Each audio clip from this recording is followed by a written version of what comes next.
put my yellow glasses on.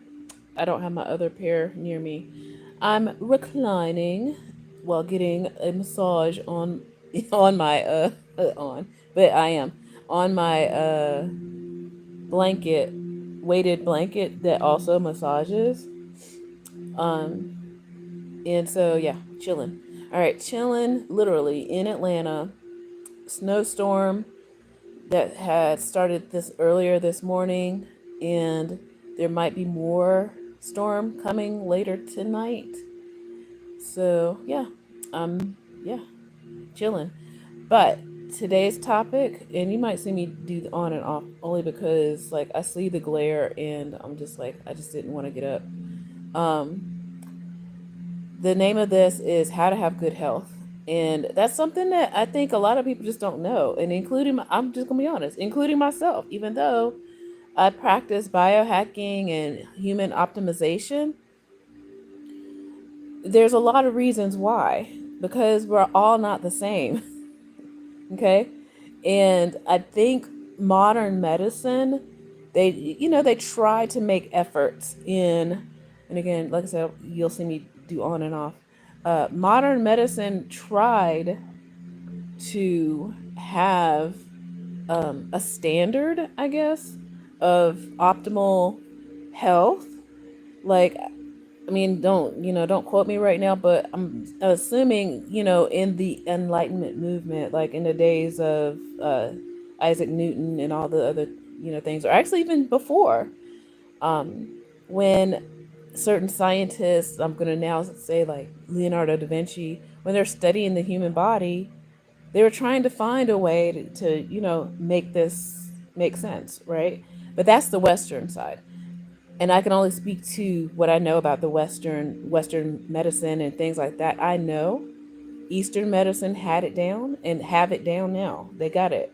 Okay, I'm just going Ayurvedic things. They know what they're doing. They know. Okay, but here on the Western end, here on the global North, unfortunately, um, those people, and I do mean that, those people, they tried to, learn science, like medicine and science and things like that. And while they did learn from a lot of Eastern beliefs, they tried to build on things for themselves. And I'm gonna admit that they are really good body mechanics. I'll just say that. So yeah, if you need to replace an organ, okay, yeah. If you need skin grafts, they're on it. Okay, if you broke a bone, any of those kind of things, they know what they're doing. Okay, but doctors don't know how to have people be healthy. That's something that I think a lot of people don't realize. Doctors don't know how to be healthy. All they know is how to diagnose diseases and or fix your body if it's broken. That's what they know how to do. Okay? All right, so let me check out the chat really quick. Again, you'll see me do the on and off of my glasses because of the glare.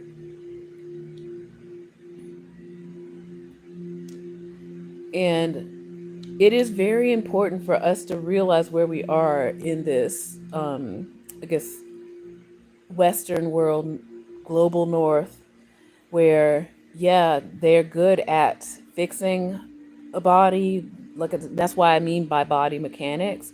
But when it comes to wellness, they're still learning. They are still learning. And that leads me also, as I started on my journey almost 10 years ago when I got sick and I had something, and I could talk about it, but it's going to be in my book. But when I got sick, and I knew something wasn't right with my body, of course I went to the doctor. Okay? Of course I did. And they just gave me very scripted advice. And I'm a person that I can kind of tell the BS. And I'm like, you're not even looking at me. You're not even asking the right questions. It's like you're just telling me to do this and be on my way. Right? And I know a lot of you can resonate with that, where You might go to a physician, and now I'm going to just say now, I hope y'all are paying attention. There's more clinics out there now. The doctors are quitting. The Western world doctors are quitting, and nurses. They're quitting.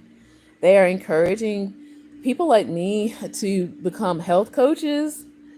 Um, I don't know. I mean, I'll think about it. Like a lot of the medical schools have certification courses now for health coaching. Um, I don't know if I want to do it or not. I don't know.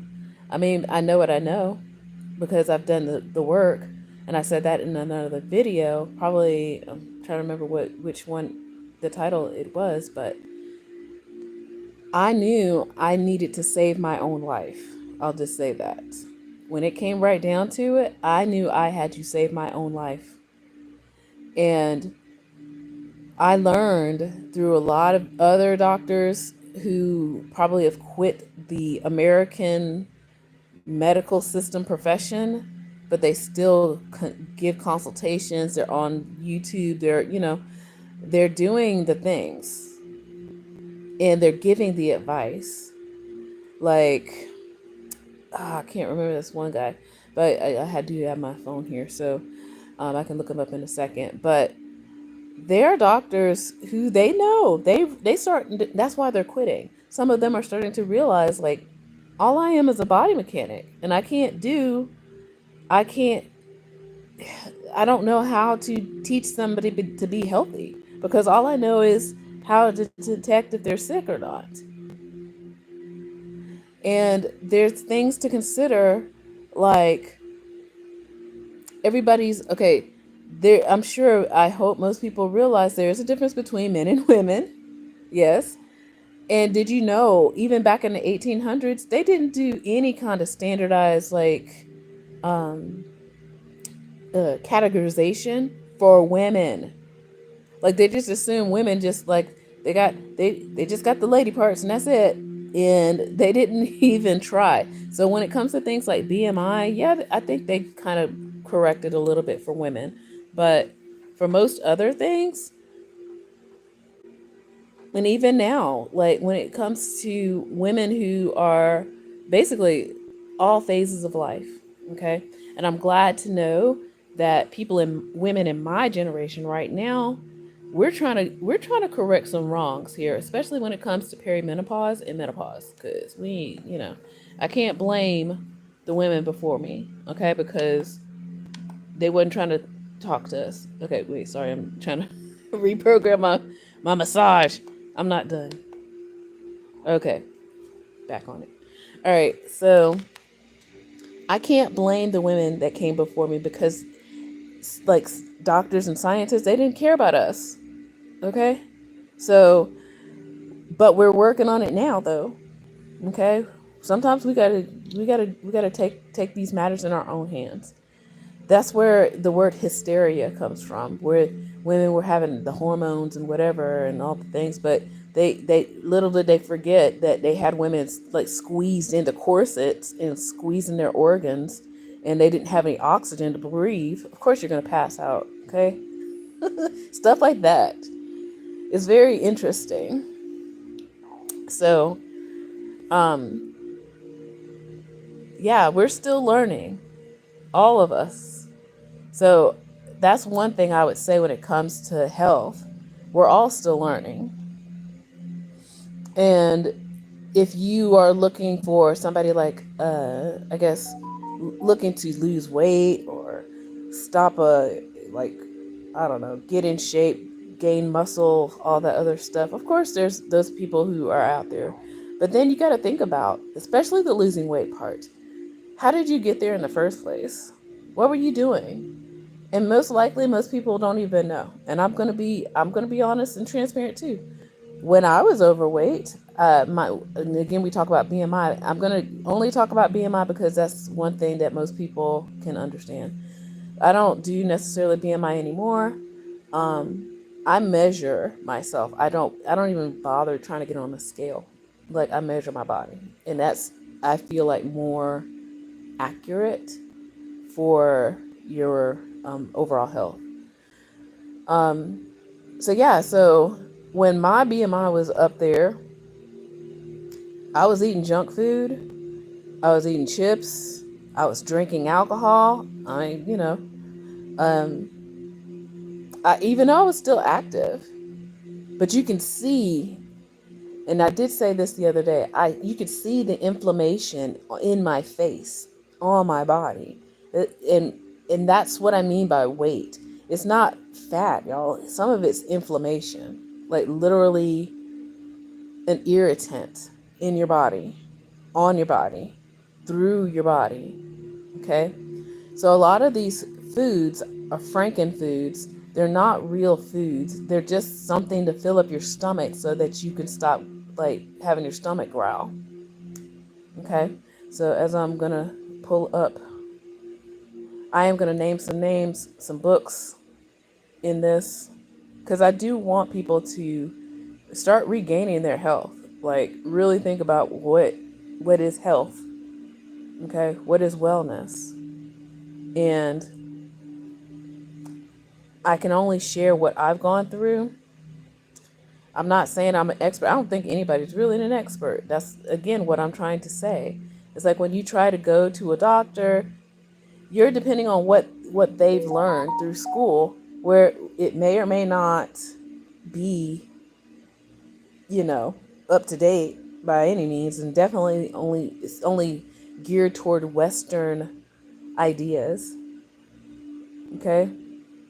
So Dr. Ken Berry is one of those folks who I haven't seen any of his videos lately, but he does have some books. He was a doctor who he was let's see. He still lives in Tennessee. His story was that he was a country doctor.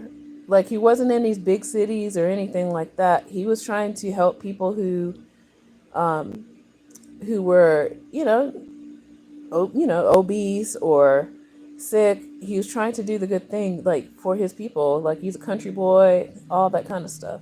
And then he realized he was fat, and again, he's not making any excuses around it. He started to realize, like, why would they listen to me if I'm fat?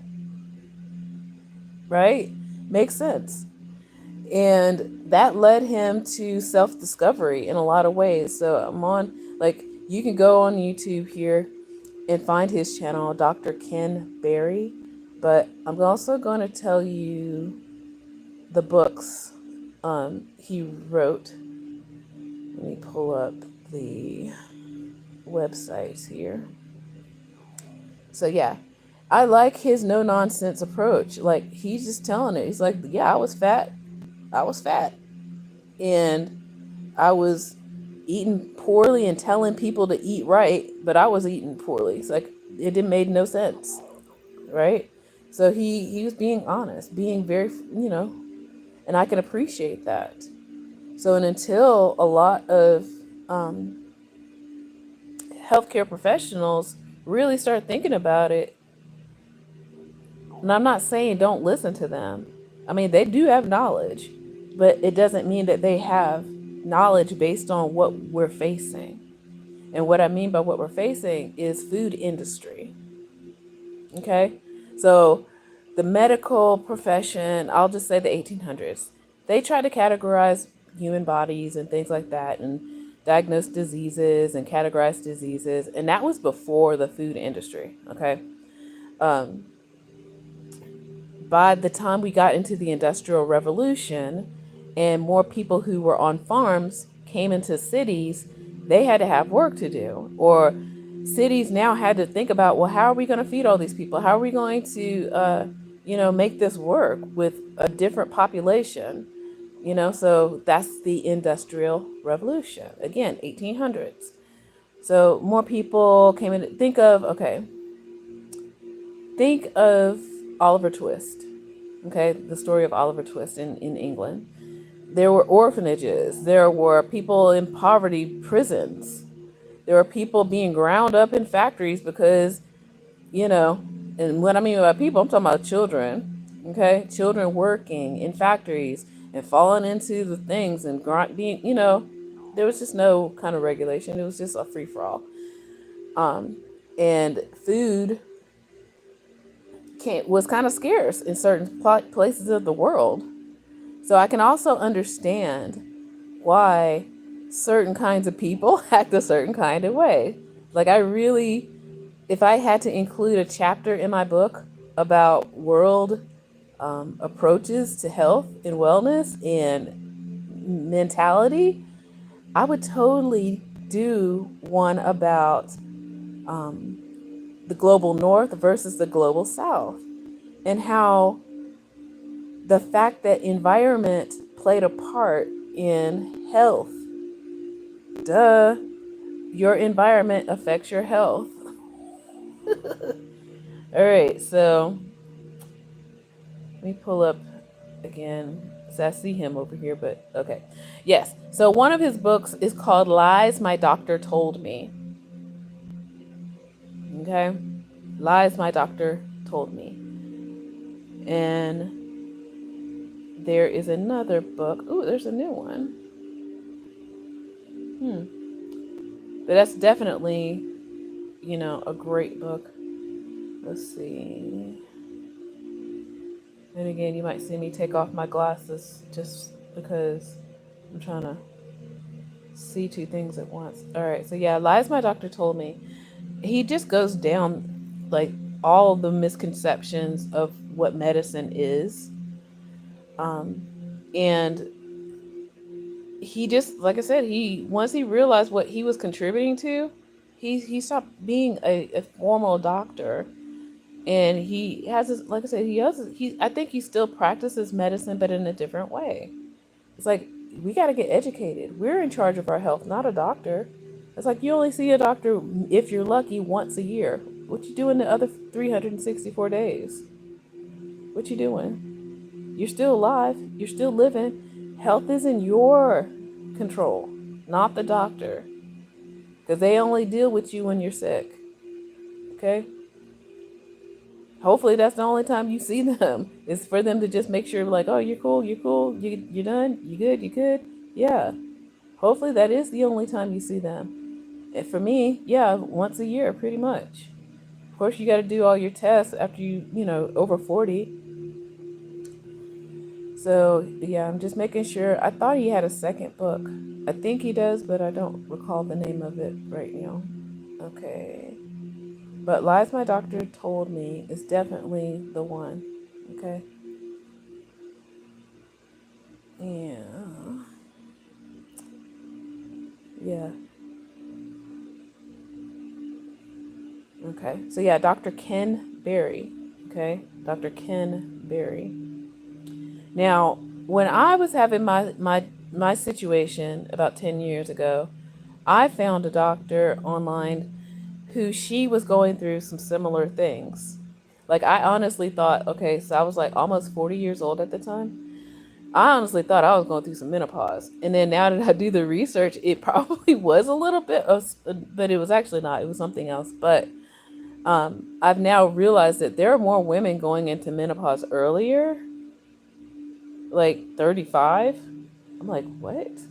Okay, wow. You know? So, but this particular doctor, though, she was going through some things, and she was telling her story because she was going to her doctor, and her doctor was telling her some BS. And she just was like, I'm a doctor, and you're telling me the same stuff that I tell other people. So again, when these doctors are starting to realize that they are contributing, not I want to say in a bad way, but they just don't know. When they're contributing to a campaign of misinformation of care, but the misinformation is the fact that they just don't know. They don't know how to be healthy. Okay, so when I found this doctor, Dr. Sarah Gottfried, 10 years ago, I started following her because she was having things like brain fog, of course, weight gain, fatigue, stuff like that. I was like, that's me. I was like, what's going on? Right? So I started following her, and I got some information. I got knowledge on hormones and got knowledge on what is causing you know, certain conditions. And it was more than just taking a pill. You got to do more than just take a pill, okay? And I think a lot of times, first of all, the problem is people wait too late to go to the doctor, number one. Number two, people, when they get to the doctor, they expect to just get a pill and be done. And it's not that simple, okay? That's number two. It is not that simple.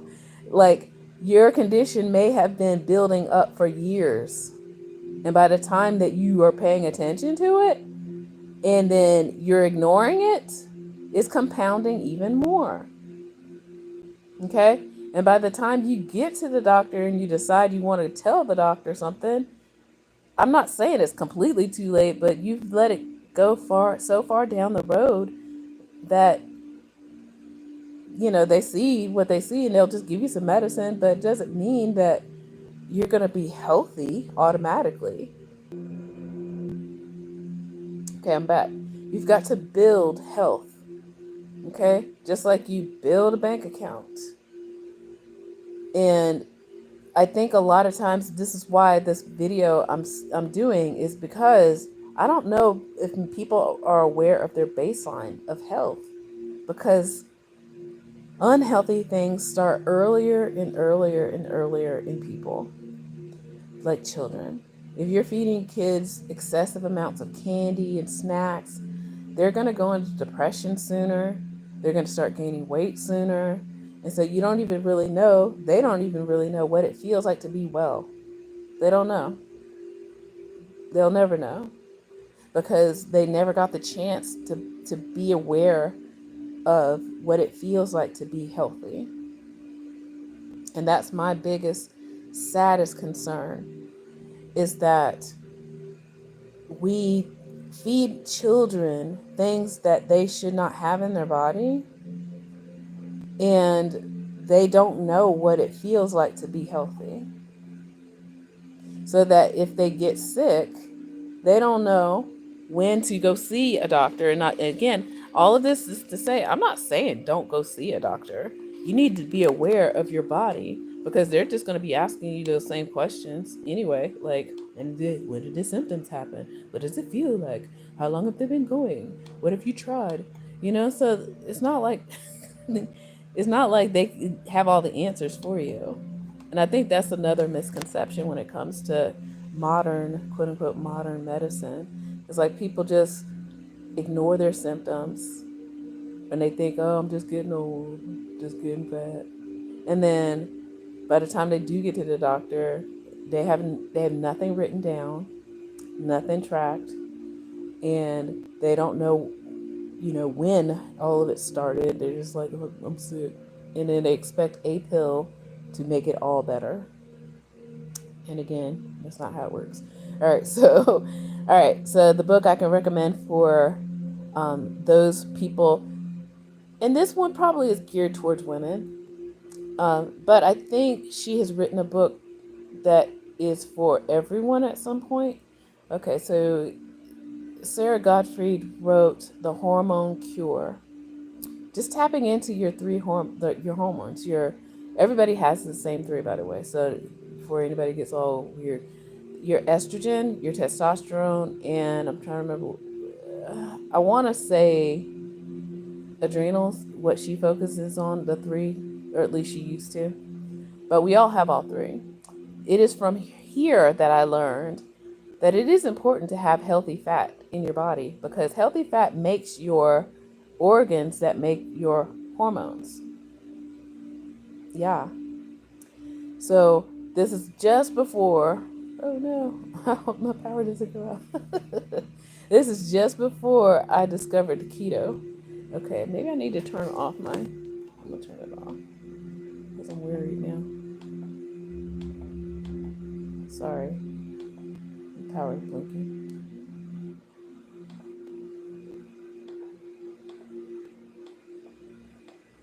I don't think I know how to turn it off. So yeah, this is right before I discovered the ketogenic diet. Okay. And this, for me, this was back in 2016. Okay. 2016.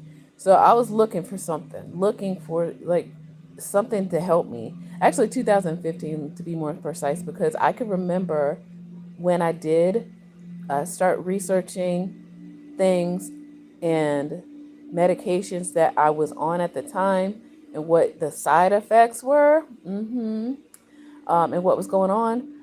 And then also trying my experiments. I think my very first experiment was the fat experiment. And I was already trying magnesium, first of all, because that's what I discovered. The medication I was taking at the time was stripping my body of magnesium. And we already, as a population, don't have enough magnesium in our bodies. Okay? Call it, depletion of the soil for the food, or if you're eating Franken foods anyway, they don't put it in there. They don't care, And yeah, it does so much for your body, magnesium. All right, so once I started starting off on a protocol of magnesium, I just started taking magnesium as a supplement. And I believe I started that in like October of 2015. But I was still doing more research, because then I started to, start to feel some different, a little more clear-headed, because I had the brain fog. And I started learning more about things like cortisol, and learning more, like I said, about how your hormones are made and how you need to have a healthy supply of it in your body, knowing that you have to eat certain kinds of foods. You can't supplement. I mean, you could, but it's not going to be the same, right? So you kind of have to lean into having a wellness diet, okay? And so things I was already eating, I just started eating more of them. Like I was already eating pretty decent, but every once in a while you slip into eating those chips and Twinkies and all the things. Next thing you know, you're eating them again, and then you're just like, oh my gosh, So you always have to be on guard with that. Prepare, okay, to make good choices with your eating.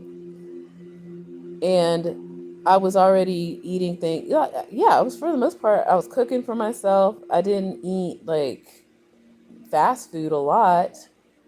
I say that with a caveat. So as I started to work more, or go back to work more, of course you fall into bad habits again, and you start eating, like, go pick something up in the drive-through before you get home because you're so tired, and in a bottle of wine because you're tired. But then really, that's the thing that's making you more tired. Yeah. So I started learning from her.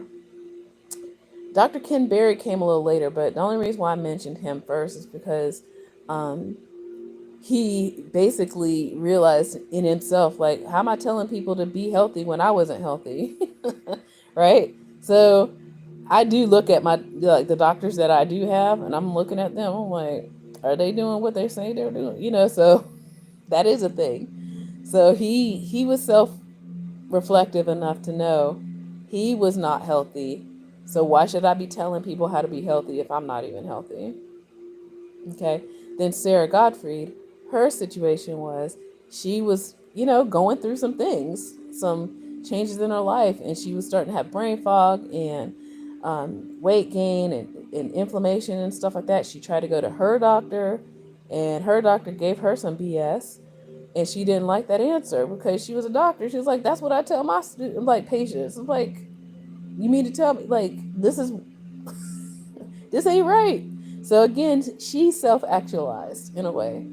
And so she had to go dig deeper and really think about health as what it is, a holistic view. And I learned a lot from her, definitely. And I highly recommend her as, like, on social media, and the books, like I said, the hormone, I think it said The Hormone Cure. Yeah.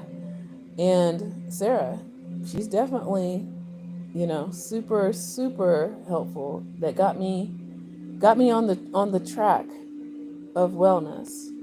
Okay.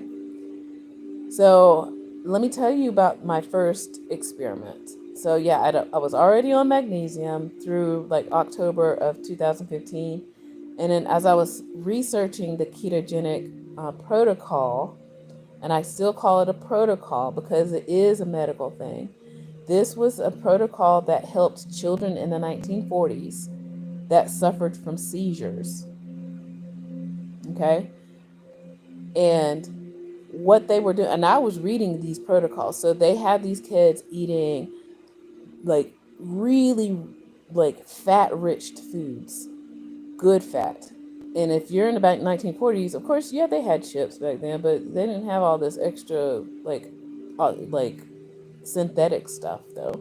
So the kids were eating butter, the kids were eating vegetables and hot like fat enriched milk. They were eating, I don't know if they were giving them olive oil or not, but they definitely increased the fat, reduced the carbohydrates, um, and made sure they had the protein they needed. And they started to see a difference in these children. Okay? They started to see a difference in these kids. And so there is a medical protocol, the ketogenic protocol. Now, I know again, people are going to be like, well, it's a diet. No, it's not a diet, y'all. See, the food industry got it. They hear these words and they try to find a way to make money on it. Okay? So I personally will never buy anything that's packaged that says keto on it because it is not a diet. It is a protocol. It is what you do with a bunch of food and or drink minerals and stuff, and you do that. Okay? It is not a package that's going to save your life. It's not a bar. It's not a granola bar. Okay? You've got to actually be eating these things. So there's things like nuts you can eat. Of course, now avocados, olives and olive oil. You can eat well. So that's the thing. People think, oh, you're gonna starve. You're not gonna starve, honey. In fact, you're gonna be full longer. There's lots of people who now have channels with you know, singing the praises of the ketogenic protocol. I can give you one that I still follow her. Um, the butter guy. He stopped making videos, but he started his channel because his wife died, and he was overweight. And I don't remember what she died of, but that was like the catalyst for him to make some changes in his life. And again, he was another country boy, you know. So the thing is, I want people to realize this is not some kind of elite privilege to be healthy. Like this guy, like I said, I hope I can find his channel, but he stopped making, like I said, he stopped making videos because he was like, I did what I did. I don't want to keep making videos. You can watch what I have here and learn, you know. But Bill, but something Briggs, the butter guy, Butter Bob Briggs or something like that. But that's his channel, and I was watching that too. Let's see. And he taught me so much. Again, he wasn't a doctor, but he definitely was like, I'm just trying to help, you know, people understand that you can be in control of your health. Yeah, so Bob Briggs. Bob Briggs. And again, he just had such like straightforward advice. And I'm looking at his some of his videos. He say butter makes your pants fall off, which is true, y'all. These women, like, think about it. Lesson number 2 that I learned: like, stop eating the fake food, y'all. Like margarine, that's garbage. So once I started learning about that, I told my parents, you better never buy margarine again. Throw it across the yard because no animal will eat it. So why are we eating it? Okay. From what I can, yeah, I don't want to start into that, but lean into real food. So Bob Briggs, and like I said, he doesn't make videos anymore. Like I'm looking at his list of videos now. Some are 10 years old. Okay, 10 years old. Okay, and I don't know, I don't know, I'm looking to, I don't want to say too much on this, but yeah, 10 years old. And I was watching some of these videos 10 years ago when he was making them. And he was also showing you through, like, going through the grocery store, how you can shop for things. Um, and he learned that led me to fasting a little bit. And that made me curious about fasting. Um, but yeah. And it started teaching me about, I guess, the coffee. And then there was Dave Asprey.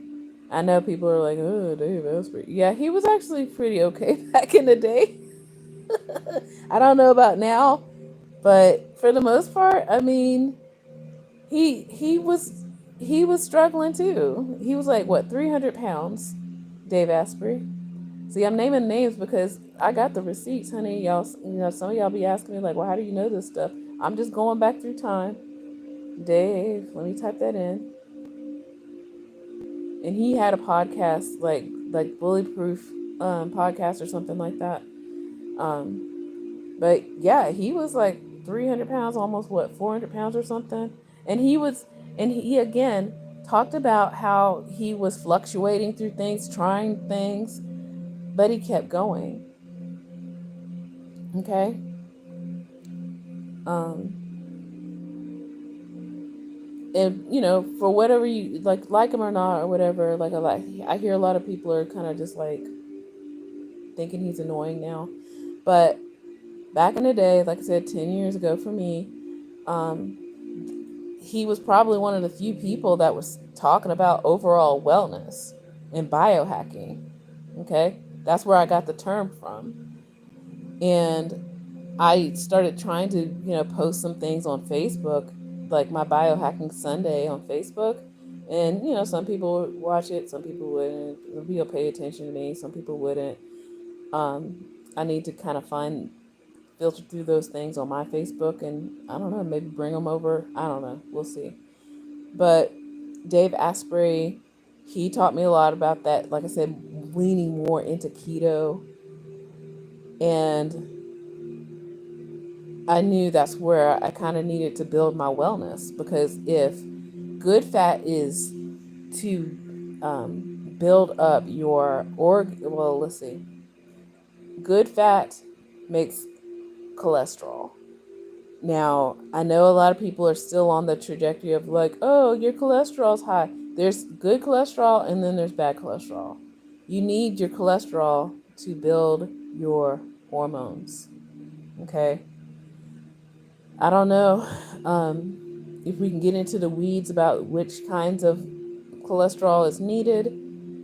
Again, as I said the other day, back in the day, the wise women, the hoodoo ladies or whatever, the witches, the alchemists, they weren't out there trying to measure stuff. They told you to go into the forest and eat a root or something, and check back with me, that kind of stuff. So I kind of practice dirty alchemy, if that's the best way I can describe it. It's like, just start eating better, okay?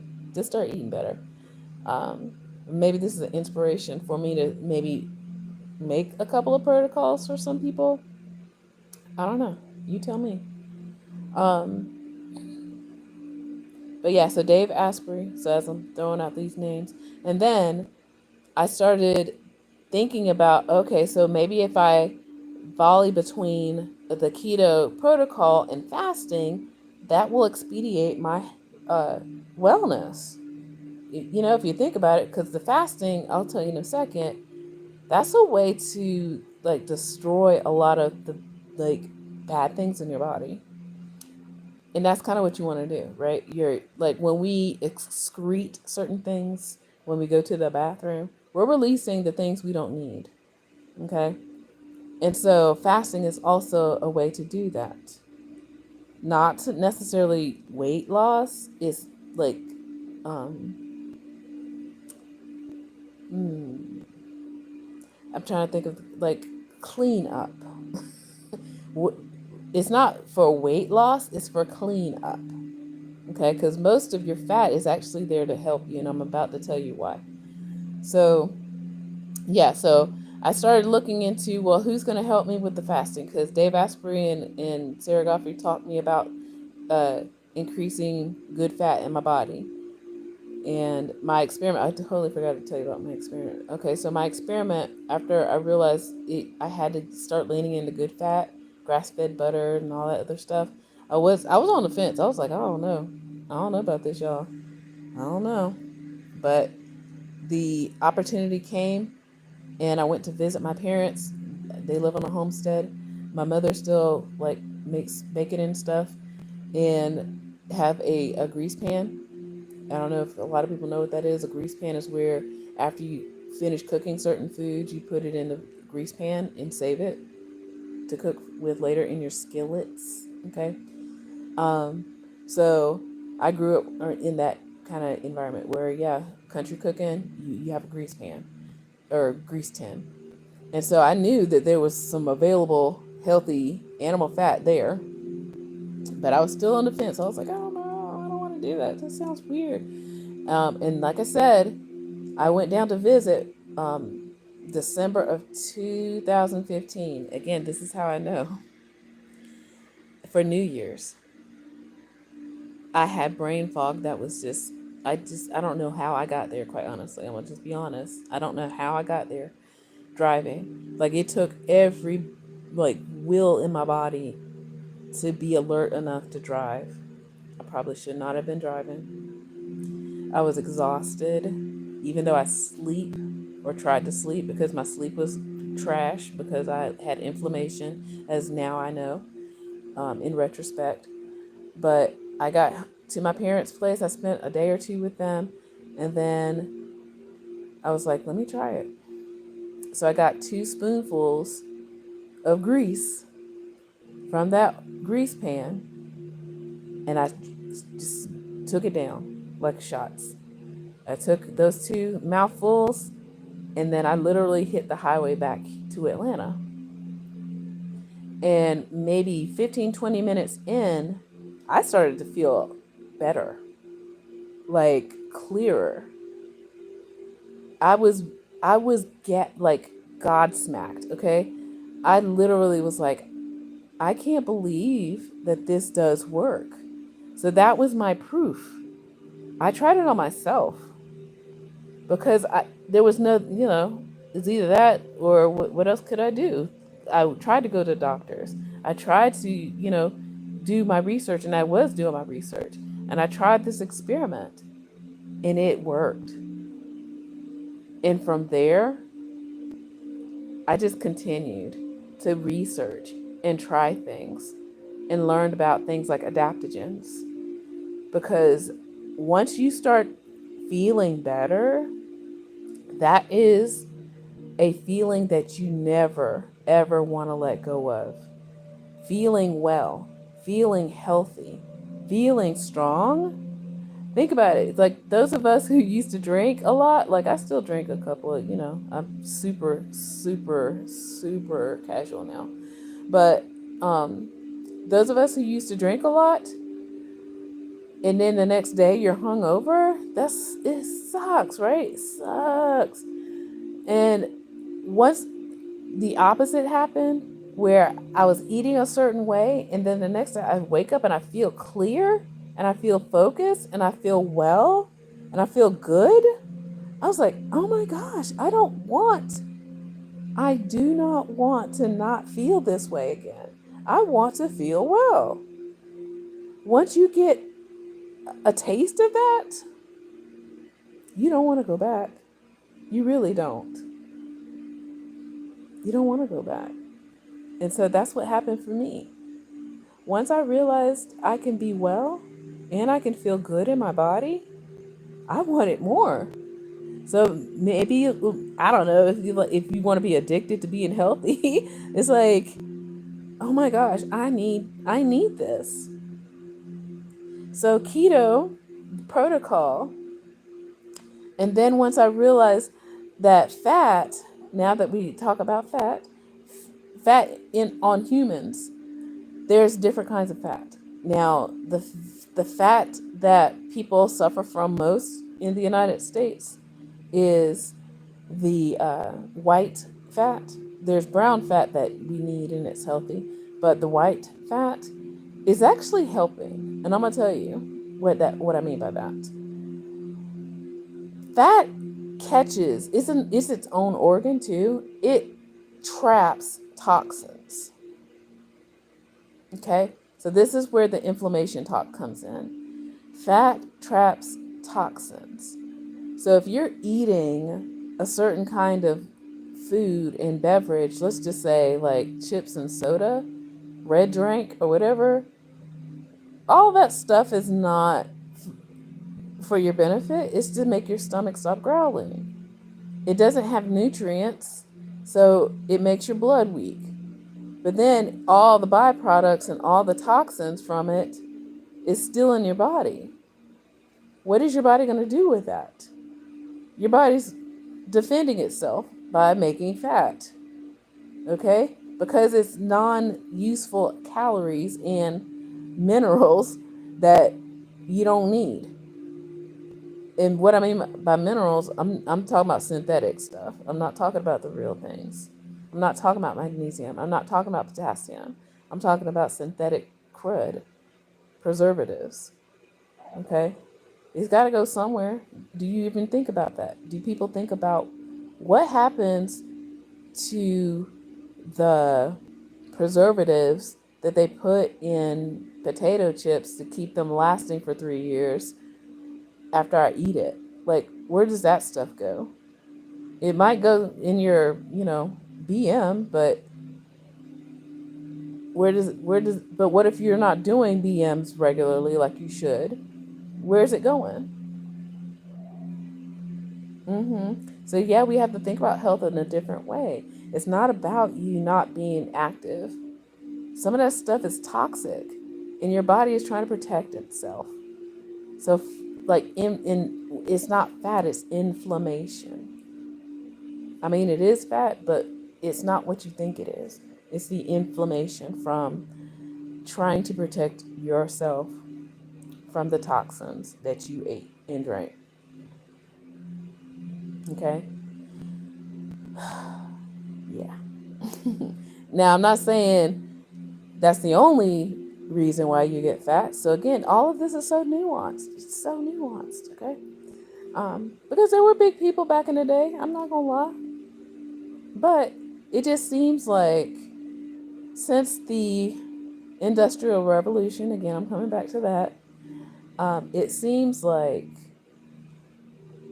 technology, food technology, that they were trying to fight hunger, beat hunger, have found a way to make people's stomachs stop growling. But that doesn't mean that they're healthy.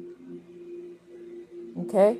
So a lot of these food additives have been around for about 100 years now. Now we're starting to see the effects of all these food additives and preservatives and stuff. It's not healthy. It's giving people brain fog.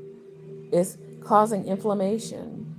It's causing, sorry, all my texts are coming in there. They're giving you inflammation in your body, making you unwell,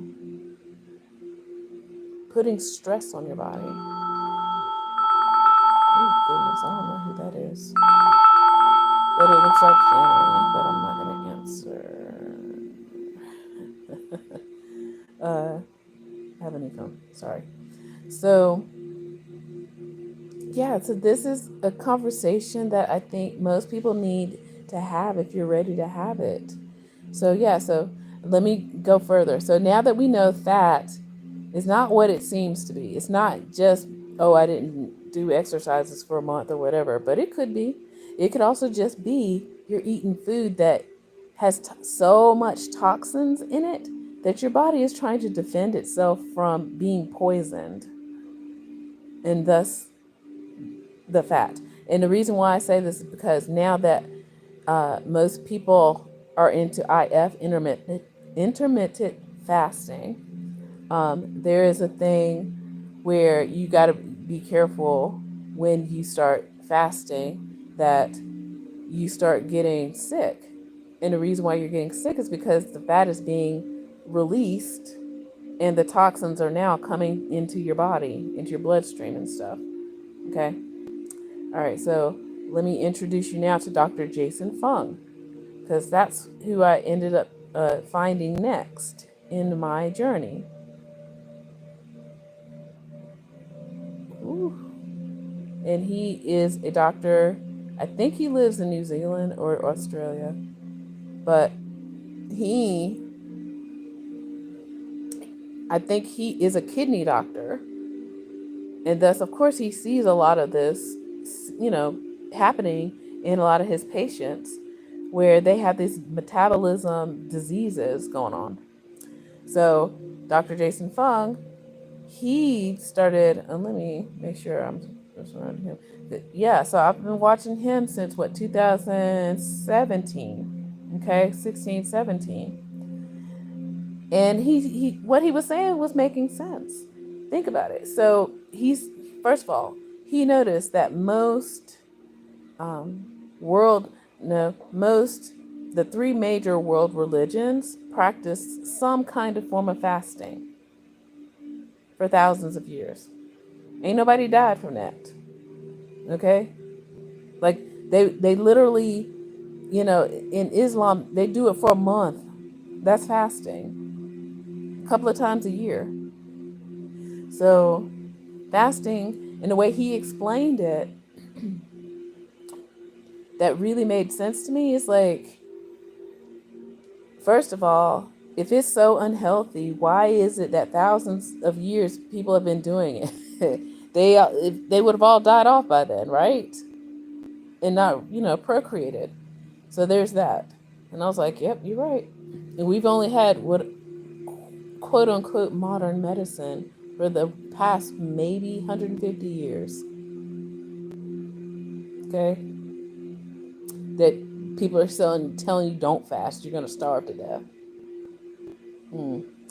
Interesting. Or you got to eat 3 times a day. But what if you ain't got no money? Of course you're not going to eat 3 times a day. Or even worse, now, like back in the 80s and 90s, when they told us to eat 6 times a day to lose weight. There is some science around that, but for the most part, people do it wrong. So what's the point? Okay? People do it wrong. And it's easy to do it wrong. Okay. All right. And then I'm trying to think of the last thing. So yeah, so he was saying if fasting like kills you off, then how do you go to sleep at night? Right? It's like if you sleep for a full 8 hours, that's 8 hours you didn't eat. Why aren't you not alive? When you go, like, seriously. So yeah, he just laid it out in these kind of basic things where everybody keeps talking about, oh, you're starving to death, it's gonna hurt your body, blah blah blah, this and that. It's like, but when you're asleep, you're fasting. When you're asleep, you're fasting. If you're supposed to be sleeping 8 hours or whatever, and even that 8 hours is not necessarily true either. But the point we're trying to make is how to be healthy. It's a lot of things. And notice I've gone through 3 different doctors so far, and a biohacker personality, and they have their stories to tell, and they've experienced some things. Oh wait, 2 biohackers. Sorry, Bob Briggs and Dave Asprey. But knowing that it takes some work. It's not a pill. Notice I haven't mentioned a single pill. Okay? I've mentioned most of it as food. And now sleep and fasting. Do you see how all of this is starting to come to play? So, food, fasting, sleep. I haven't even mentioned exercise yet. And so, yeah, so back to my story though. So as I was, again, doing the research with Dr. Fung and stuff and listening to him and being like, okay, so he's got he's testing this stuff on his clients and his patients and stuff, and it seems to be working. He just tell them stop eating at a certain time. Like he literally had to tell them, like, listen, at night stop eating after 8 o'clock, and then when you wake up in the morning, don't eat until 9 or 10 in the morning. And he was watching them, and and things started changing for them. And I was like, okay, so that's free. That's free. Just stop eating. Okay?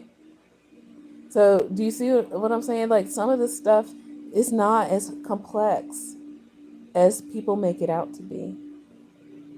You got to get control of the food that you eat. You got to get control of the rest that you get. And you got to get control of.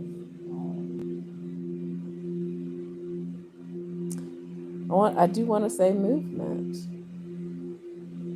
and reflection. Because most times when people are eating late at night, they're doing emotional eating or they're bored. That's a mental thing. That's a head thing. And I'm only saying this because I went through the same thing. When you're bored or lonely or whatever, and you want something to do, like the sense, like and I like food, by the way. Most people do. The sensation of eating, that's hormone release. Yeah, do you see where I'm coming from? Maybe because if you're sad, you had another hormone situation. So it's not just the food, y'all. Getting control of your sleep and the kinds of food that you eat, you will regulate your hormones so that you don't have to overeat emotionally in the middle of the night.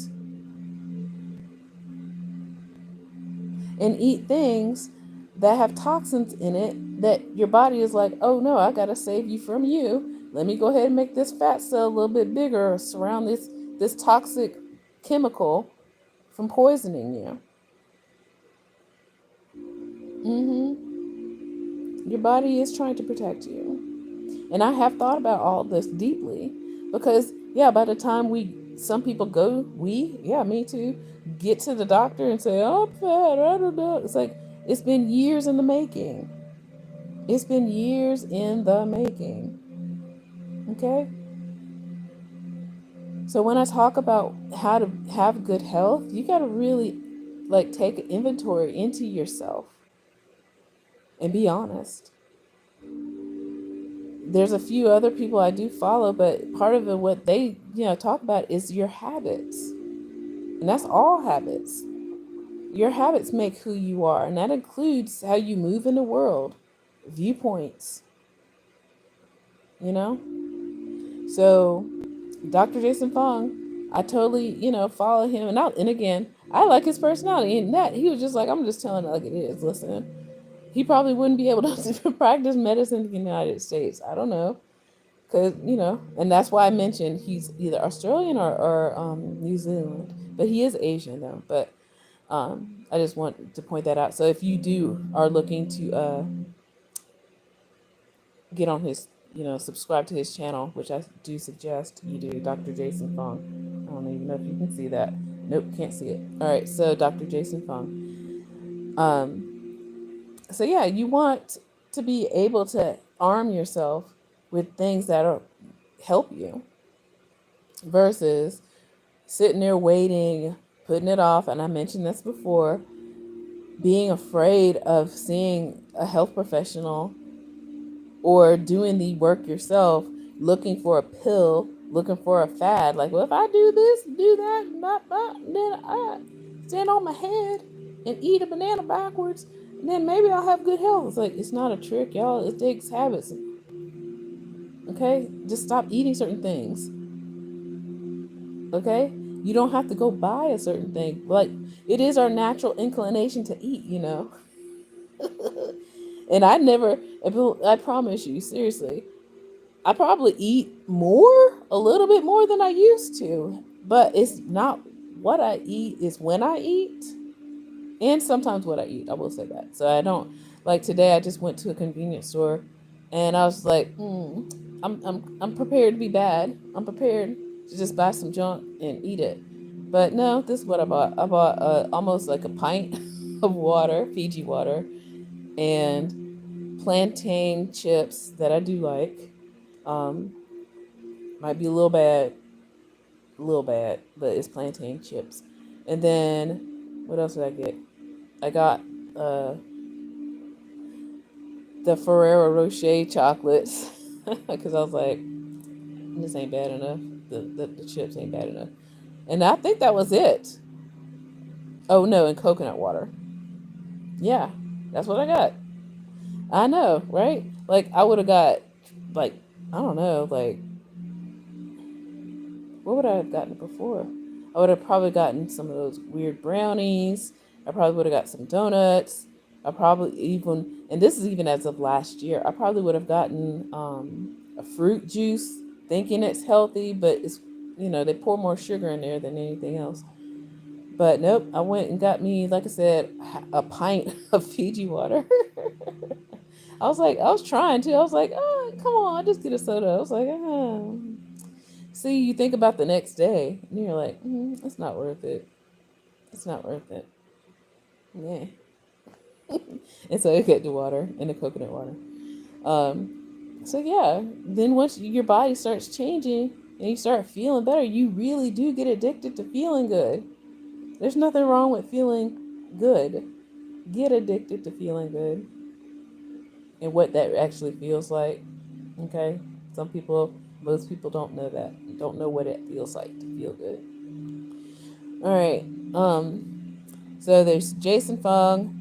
I don't know if I can name anybody else. There is a newer doctor that I do follow because he's cute. First of all, um, his name is Dr. Bobby Price. I'm gonna end it with that because he is the newest one that I am following. Um, he's cute. Okay, he has a tropical fruit farm somewhere in the Caribbean out there, or Caribbean. He's a cutie. I suggest you subscribe to his channel too. Um, but he's been, talking a lot about self healing, which I definitely am all for. He talked about his own story when he was a teenager. He did football, but he was also had high blood pressure at 16. Okay, do you see what I'm saying now? Like most people don't know what it's like to be well and what that feels like. So if when he was young, that's probably what led him into medicine. I think he said, is the fact that like how's an athlete have high blood pressure too, and I don't know, that kind of stuff. So it seems as though a lot of doctors like these and a few of the wellness coaches or influencers, I don't want to say coaches, influencers, have mentioned it's like you got to take control of it. It's up to you. Okay. Now, like, because they can only do so much. They can't be with you every day. And even some of them, as doctors, were unhealthy, and they didn't have answers. Okay.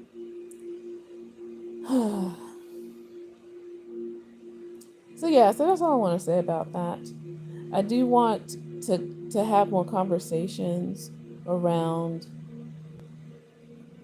more specifically how to be healthy, and maybe I'll break it up into different aspects. But the story I just told you, as far as like how I came to know these doctors, was because of the needs I had at the time. So I can't just tell people to be like, oh, blah, blah, blah, do this, and this. We're not recipes. We're all humans. We all have different situations. I can give you, like I said, the resources of who I went to and why, but these doctors helped me. Okay. And I'm just saying, you're your own doctor too. You are your own doctor as well. Okay? With that, I say, take care.